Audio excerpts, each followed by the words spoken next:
जी viewers, अस्सलाम वालेकुम। उम्मीद है आपको हमारा चैनल पसंद आ रहा होगा। इसमें जो हम वीडियोस गाहे बगाहे हम अपलोड करते रहते हैं आपकी मालूमात के लिए। आज एक और इम्पॉर्टेंट टॉपिक के ऊपर हम आपको इनकम टैक्स से जो मुतल्लिका है आपको बताएंगे।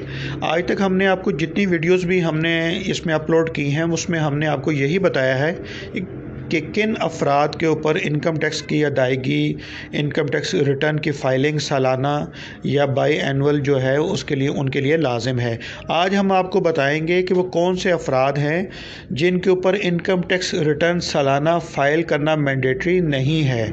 जी हाँ, इनकम टैक्स की सेक्शन 114 जो है वो हमें उन अफराद के ऊपर, अदारों के ऊपर, उस इनकम के ऊपर हमें डिटेल देती है जिसके ऊपर सालाना जो आपके लिए रिटर्न फाइल करना लाजिम है, मैंडेटरी है आपके ऊपर। लेकिन सेक्शन 115 जो है, इससे बिल्कुल अगली जो सेक्शन है उसमें हमें उन अफराद के बारे में बताया गया है कि जिनके ऊपर सालाना इनकम टैक्स रिटर्न फाइल करना मैंडेटरी नहीं है।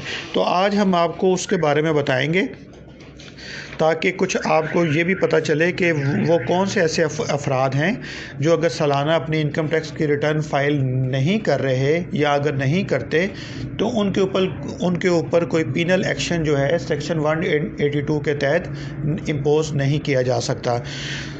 तो सेक्शन 115 हमें बताता है the following person shall not be required to furnish a return of income for a tax year solely by reason of sub clause 3, 4, 5 and 6 of clause B of section 1 of section 114। 114 जो section है उसकी sub section 1 की जो झेली सब clauses 3, 4, 5 और जो 6 हैं ये हमें बता रही हैं कि ये जो दर्ज झेल जो अफराद हैं अगर ये उसमें फॉल करते हैं तो इनके ऊपर मैंडेटरी नहीं है अपनी इनकम टैक्स की रिटर्न अगर सालाना फ़ाइल नहीं करते तो इनके ऊपर किसी किस्म की पीनल कार्रवाई नहीं होगी। तो इसमें सबसे नंबर 1 पर जो हमें जो इसमें इनकम टैक्स ऑर्डिनेंस 2001 जो हमें बता रहा है उसमें नंबर 1 पे है अ विडो। जी, जो बेवा खातून हैं उनको एग्जेम्पशन दी गई है। An orphan below the age of 25 years, अगर कोई यतीम बच्चा है या यतीम बच्ची है अगर उसकी एज 25 साल से कम है तो उसके लिए भी मैंडेटरी नहीं है कि वो अपनी सालाना इनकम टैक्स की रिटर्न फाइल करे। अ डिसेबल पर्सन, माजूर अफराद हैं जिनकी हुकूमत पाकिस्तान ने या नादरा ने जिनके शनाती कार्ड पर उनको डिसेबल के लिए उनकी कैटेगरी में उनको शामिल किया हुआ है, वो अफराद आप अज़ ख़ुद से अपने आप को डिसेबल कैटेगरी में नहीं डाल सकते कि अनलेस के नादरा के जो डाटा है उसमें आपको डिसेबल पर्सन की लिस्ट में आपको शामिल ना किया गया हो। तो अगर आप डिसेबल पर्सनस की रिलीफ लेना चाहते हैं, उसमें जाना चाहते हैं, तो सबसे पहले जो नादरा के पास डिसेबल पर्सनस की लिस्ट है, कैटेगरी है, आपने अपना शनाख्ती कार्ड वगैरह लेके जाना है या आपका जो बे फॉर्म बना हुआ है वो आप लेके जाएंगे। उसमें फिर ये कि आपको उस कैटेगरी में आपको शामिल किया जाएगा। तो तब आप जो है हुकूमत पाकिस्तान की जो डिसेबल पर्सन की कैटेगरी है, लिस्ट है, उसके मुताबिक आपको फिर उसका रिलीफ और बेनिफिट आपको मिलेगा। नंबर डी पे है in the case of ownership of immovable property a non resident person. जी, अ नॉन रेजिडेंट पर्सन वो हैं जो पाकिस्तान में 180 दिन से ज़्यादा यहाँ पे क़याम नहीं करते, वो बैरून मुल्क होते हैं और वो वहाँ पर रहते हैं। अगर उनकी यहाँ पे कोई प्रॉपर्टी है, कोई जायदाद है, कोई प्लॉट है, अगर वो उसके यहाँ पे मालिक हैं तो उनके लिए ये मैंडेटरी नहीं है कि वो अपनी यहाँ पर जो सालाना इनकम टैक्स की जो रिटर्न है उसको फ़ाइल करें। जी, ये याद रखिए, इसमें आपके लिए मैंडेटरी का वर्ड हम यूज़ कर रहे हैं कि आप उसके लिए ये सेक्शन 115 जो है इस चीज़ को ज़ाहिर कर रहा है कि जो मैंडेटरी प्रोविज़न है उससे आपको एग्जेम्पशन है। अब आपने इसकी जो मैंने डिटेल में आपको बताई है सेक्शन 114 की सब सेक्शन 1 की सब क्लॉज 3, 4, 5 एंड 6, ये आप इसको पढ़ सकते हैं। इसमें आपको मज़ीद मालूमात मिल जाएगी। आप गूगल पर, इंटरनेट पर सेक्शन 115 जो इनकम टैक्स ऑर्डिनेंस की है 2001 की, उसको भी आप इसकी स्टडी कर सकते हैं, आपको मज़ीद इससे मालूमात मिलेगी। मज़ीद अगर आपके जहन में कोई सवाल आता है या आपको पूछना चाहते हैं तो आप हमारे कमेंट सेक्शन में आप हमसे सवाल कर सकते हैं।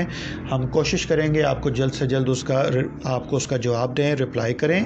उम्मीद है आपको ये आज की जो वीडियो है जो एग्जाम्शन की थी हमने आपको जो बताई है वो आपको पसंद आई होगी। मीनवाइल साथ साथ हम आपको ये बताते चलें कि इस फाइनेंस बिल जो 2020 में अभी पेश किया गया है इसमें एक सेक्शन 114A जो FBR की तरफ से इसमें इंसर्ट की गई है फाइनेंस बिल में, जो इनकम टैक्स ऑर्डिनेंस 2001 का बाकायदा हिस्सा बन चुका है। इसके मुताबिक आपने हर बंदा जो NTN होल्डर है जो रिटर्न फाइल कर रहा है बिज़नेस की, और या जो AOP की रिटर्न फाइल कर रहा है, या जो कंपनीज़ की है जो फाइल कर रहे हैं, उन्होंने अपनी प्रोफाइल को अपडेट करना है। प्रोफाइल को अपडेट 31 दिसंबर 2020 तक फाइल करना मैंडेटरी है। बसूरत दीगर उसके बाद FBR के पास ये ऑप्शंस मौजूद हैं कि आपका जो नाम है, आपका जो ID कार्ड का नंबर है, उसको ATL की जो लिस्ट है उससे एक्सक्लूड जो उसमें कर सकती है। तो आपने जो प्रोफाइल अपडेट करनी है, आपके पास जो डाटा होना चाहिए, सबसे पहले आपके जो बैंक अकाउंट्स हैं उनका IBAN नंबर आप लेंगे अपनी मुतलका बैंक की ब्रांच से। आपने जो अपने बैंक अकाउंट्स हैं उनको अपने अपडेट करना है। इसके बाद आपका जो बिज़नेस है आपने उसको अपडेट करना है, आपने जो भी आप बिज़नेस कर रहे हैं। इसके बाद जो है आप जिन जिन सोर्सेज से आपकी इनकम जनरेट हो रही है, आपने अपने वो ज़राए जो हैं FBR को बताने हैं कि आया आपकी रेंटल प्रॉपर्टी है, आपकी बिज़नेस इनकम है, या कोई अदर सोर्सेज से है, कोई कैपिटल एसेट से आ रही है, कोई फ़ॉरेन इनकम आ रही है, यहाँ आपका बिज़नेस का कोई सोर्स नहीं है। तो ये सेक्शन 114A के तहत आपने अपनी प्रोफाइल को अपडेट करना है। बिज़नेस की जो जितनी भी टाइप्स है और जितनी मज़ीद इन्फॉर्मेशन जो है उसमें प्रोफाइल में मांगी गई है वो आपने देनी है।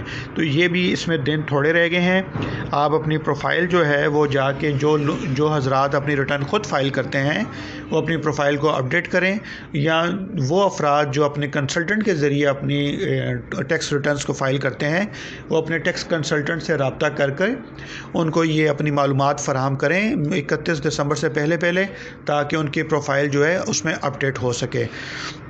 तो ये व्यूअर्स ये थोड़ी सी कुछ चंद मालूमात थी जो आपको बतानी ज़रूरी थी। उम्मीद है आपको ये वीडियो हमारी पसंद आई होगी।